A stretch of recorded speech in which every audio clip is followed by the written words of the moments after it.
What's up, everybody? Happy Tap Tick Tuesday to you. I love it. I come to a job site and my customer gives me two ideas what to do.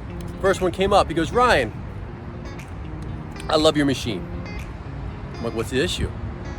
He goes, it's driving too slow. I'm like, driving too slow? How can a machine be driving too slow? It doesn't make any sense to me. So let's go over and look at the joystick and see what he's talking about. So check it out, everyone. These SkyTrack JLG units, and most Genies and other machines as well, it doesn't matter what brand it is, has a gear selector. First gear, second gear, third gear, fourth gear. What happens is he had it on fourth gear.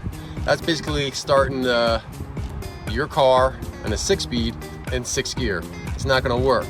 When you're working around the job site, typically for safety, you wanna do first gear or second gear.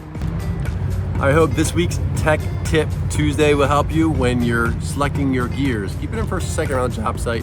No need for 3 or 4. That's if you're going down the road, or not down the road, it's really not road legal, but if you've got to go a long distance on a job site, that's when you put 3 and 4. Typically 99% of the time, first or second gear, really first gear when you're operating around personnel or on the job site. So I hope that is an amazing day.